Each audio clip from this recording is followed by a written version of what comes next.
Hi hello welcome to our channel. This is హిమ.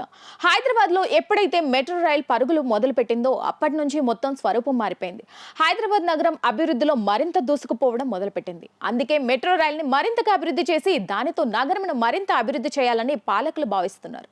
ఇప్పటికే మెట్రోను పొడిగించేందుకు కొత్త మార్గంలో నడిపించేందుకు సన్నాహాలు జరుగుతున్నాయి. అందుకు సంబంధించిన ప్రభుత్వ అనుమతులు రాబోతున్నాయి. హైదరాబాద్ మెట్రోను మరింత మందికి చేరువ చేసేందుకు గాను అనేక రకాలుగా అభివృద్ధి చేస్తున్నారు.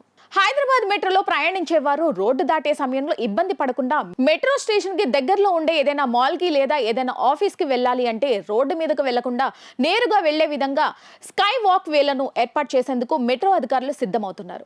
ప్రైవేట్ సంస్థలు తమ భవనాలకు మెట్రో స్టేషన్ నుంచి నేరుగా స్కై వాక్ వేలను ఏర్పాటు చేసుకునేందుకు హైదరాబాద్ లో మెట్రో అధికారులు అనుమతులు ఇస్తామంటూ ప్రకటించారు.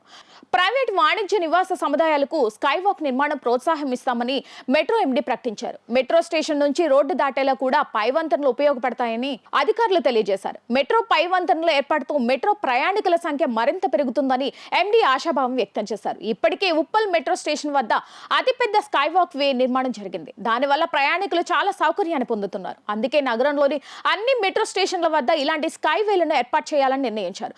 దీంతో ఖచ్చితంగా రానున్న రోజుల్లో హైదరాబాద్ మెట్రో స్వరూపం మారడం ఖాయమంటూ విశ్లేషకులు అభిప్రాయం వ్యక్తం చేస్తున్నారు. మెట్రో ప్రయాణికులు ఏదైనా ప్రైవేట్ మాల్ కి వెళ్ళాలి అంటే కిందకు దిగి రోడ్డు మార్గం ద్వారా వెళ్లాల్సి ఉంటుంది. కానీ స్కైవేల నిర్మాణంతో కిందకు దిగకుండానే నేరుగా మాల్ కి వెళ్లే అవకాశం ఉంటుంది. మాల్ నుంచి నేరుగా మెట్రో స్టేషన్ కు చేరుకునే అవకాశం కూడా ఉంటుంది. కేరళలో లులు మాల్ నుంచి నేరుగా మెట్రో స్టేషన్ స్కైవే ఉంటుంది. అలాంటి నిర్మాణాలు హైదరాబాద్ లో రానున్నాయి. స్కైవేల నిర్మాణంతో హైదరాబాద్ ట్రాఫిక్ సైతం చాలా వరకు తగ్గుతుందని అంచనా వేస్తున్నారు.